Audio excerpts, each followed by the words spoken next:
So the other day, this guy messaged me and he said, I want to rank up, but I lack consistency. And I asked him a few things here and there, and he's like, no, I'm not doing that. So I figured that I told him that I think the reason you're lacking consistency is because you're just doing a lot of wrong things and common bad habits that I think a lot of people don't break early on in their career of playing this game. And then obviously those habits build up. And I mean, if you don't break those habits, then they're obviously going to carry on with you and stay stuck in the rank that you are in. So in today's video, I want to go over 5 things that you're doing wrong in R6. First thing that we need to know is that too many of you guys solo queue over a 5-stack. Now, people could be like, oh, I play better in solo queue. I feel more pressure in a 5-stack. We don't work well together. You have to understand that if you're going to solo queue, you cannot be expecting for everything to be going well. If anything, you should be actually expecting everything to be going bad in your favor. For example, like if you're bringing thermite, obviously you have to rely on someone getting the K-claw off the wall. You have to burn ADS, get rid of his shield. As thermite, you can't clear shields and you can't get a K-claw. So what are you going to do? You have to rely on your teammates. Now, this is a very certain situation, but what I'm trying to say is when you solo queue, you should be expecting that it's a 1v5 every round and you're at a disadvantage at almost every single gunfight. However, that disadvantage should allow you to kind of adapt to your situation and make those into your advantage.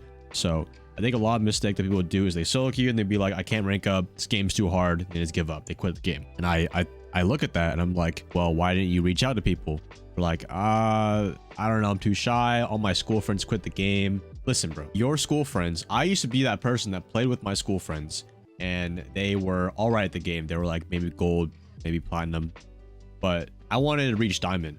And in order to get there, I was playing with the wrong people. I had to meet new online people. You have to actually go online, guys, and message people and be like, hey, you want a 5-stack? So if you solo queue, you should not be expecting to win. So that's the first thing you need to know, is that if you're going to solo queue over a 5-stack, you're going to have the misconception that you're going to be able to get champion easily.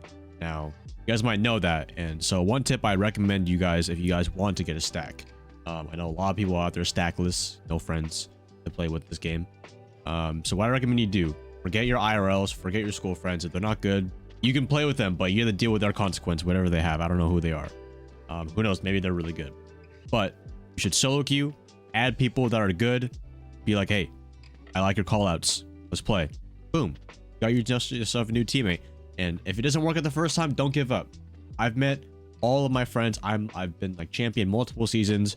I've been in Challenger League, you know, I played comp, I got my way around stuff. It's just all about connections within your little community. So first thing we know is don't solo queue over 5-stack if you want to actually win. And you have to have the right mindset when you're solo queuing. You can't be, you know, you have to kind of think like a lone wolf. The second element that we need to know is that you're not getting enough information throughout the round. You have to be perspicacious around. If you're not looking around all the time, most of the time, like mostly, like let's say on defense, right? You're looking around, you know, you don't know where the attackers are coming in from. You don't know where they spawned, where are they opening up, where they're setting up. You're kind of just like sitting like a little sitting duck in sight, waiting for something to happen and hopefully win the round. That's one thing. Another thing that you're not getting enough information is where, like for on attack, where are the roamers at? Where's the bomb site? How are they set up? Where's the weakness in there? Even if you do get inside the building, you have to understand there's shields you need to clear. There's walls you need to get opened up. And if you are always outside like the site window the entire round, you have no idea where anybody is, where the defender positions are, where are their shields, where are the utility, where are they guarding. So a lot of people wait until like the last 30 seconds and then boom, they got a full ass setup that they wasted a minute 45 on, and it just never goes right.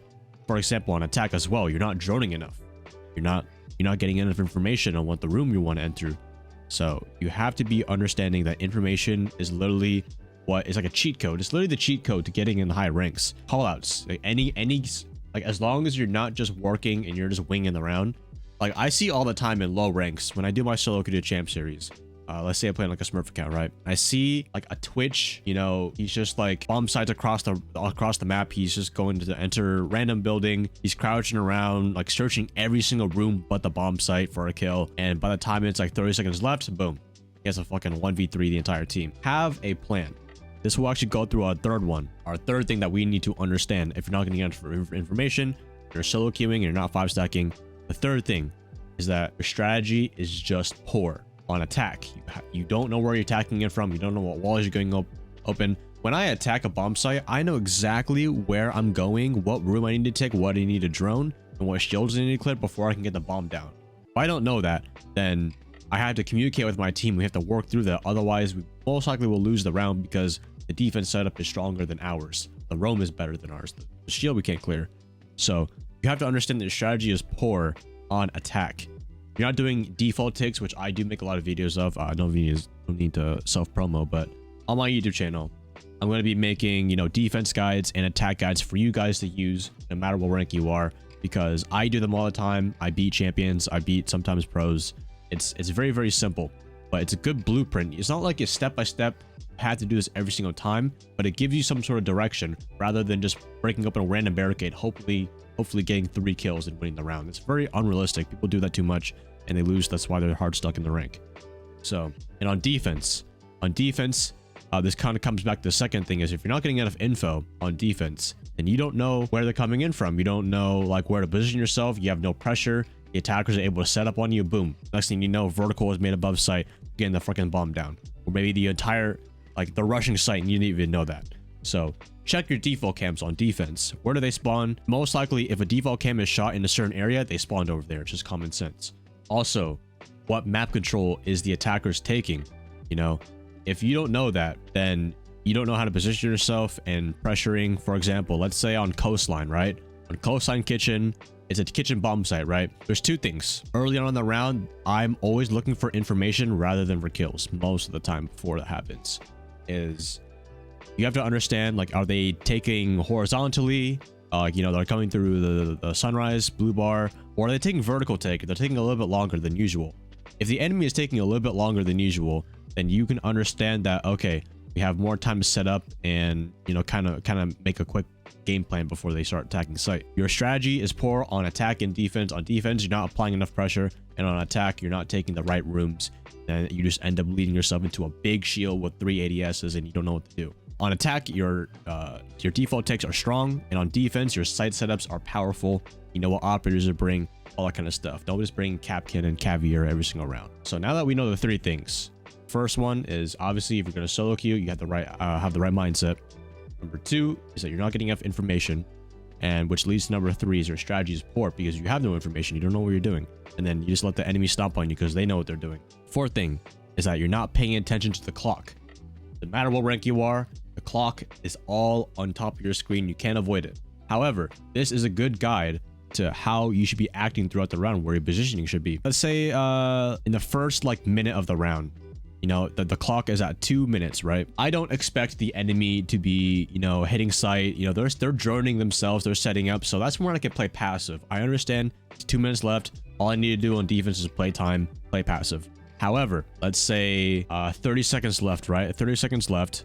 Then I understand, okay, I need to position myself in a different spot. Unless if I cannot deny the plant, that I need to reposition myself, or if I'm not going to get a kill. So you have to understand how to use the clock against your attackers as well. Now, let's say on attack, how do you use the clock? Why should you pay attention to the clock? Around, I think, the first 30 seconds to a minute, you should be already inside the building, depending on where you're attacking, of course.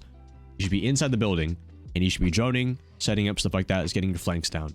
Now, from 2 minutes to about a minute, you should be taking those pieces of map control that the defenders are roaming or they're holding against. Like, they have a shield in that room. You need to clear that. Like, for example, on Villa, for example, the bomb site is Aviator, right? The first minute, you want to get inside the building. So we're going to go below. We're going to go on the study balcony, start clearing shit, right? We're going to start clearing shit. So now the clock is about 1 minute 30. Now we want to start taking top main. Top main is where all the defenders have the shield utility. Obviously, they don't want us to have that map control because the map control that we need. So we take main, take all that. So let's say we're literally right outside the bomb site. We've gotten all the map control we need. It's like a 4v4, 4v3, whatever. The last minute is where you decide where you want to plant and where the enemy positions are. Obviously, when you narrow all the freaking defenders into one bomb site, then there's only so many places they can be. They're mostly going to be in common spots. This is where you drone. This is where you get the information. Going back to number 2, is you're not being perspicacious enough. You're not understanding what's going on. Pay attention to the clock. It's very, very important. So if you ever get lost in a round, then the clock is there to kind of guide you. Hey, you need to pick it up. You need to start doing this, you know. but this comes within time. I'll help you guys figure it out, you know, like the timestamps I gave you guys of when you should be paying attention to the clock. So last thing, so all we know, you don't want to solo queue too much over a 5 stack. Number 2 is that you're not getting enough information. Number 3 is that your strategy and your side setups are very poor. You're just getting ran over like a freaking bug. And then the 4th thing is that you're not paying attention to the clock. You're not organizing your attacks and defenses. So the very, very last thing, once you get all 4 of these, this is like Thanos' last stone on his fucking gauntlet, is that your mindset is too weak. When I say that, don't get all butthurt and be like, you know, oh well, no, all that dumb stuff. But what I'm really trying to say is that you're not taking enough accountability for your gameplay. Nobody else is playing the game for you, bro. Nobody else is playing the game. So why should you be blaming other people for your death and for your mistakes? Obviously, I understand, you know, if you're trying to get the wall open, Maverick's fucking off doing nothing in the spawn, he dies, right? Obviously, it's kind of his fault for not helping you get the wall. What I'm trying to say is about 90% of your deaths and your mistakes are on you. In fact, 100% of your mistakes are on you. However, your deaths, you know, it could be RNG sometimes, but you got to take more accountability, bro. You cannot be blaming. So the next time you die, let's say you get jiggle peeked by freaking Ash on defense, you know, you're like, fucking, oh wow, what did I just die to? You should always be like, man, I shouldn't have peeked that. Unlucky death, bro. I gotta do better next time. Instead, people like to be like, oh my god, servers suck. What is this guy peeking? Dumb Ash main. I mean, I say that sometimes, but I understand that it's my mistake for peeking that guy if he's, you know, in this scenario. Also, one thing that your mindset is too weak about is that you're not learning things enough. So basically, you know, a mistake passes by, a death happens. Oh, you know, oh, unlucky death. I'm just gonna, oh, nice try, guys. You know, instead, kind of in your mind, I'm not saying you should do it every single time, like, but every death, every round, you should be taking seriously, and you should be like processing. You should be very perspicacious throughout the round. What's going on? What can I do to help win? I've been in the situation before.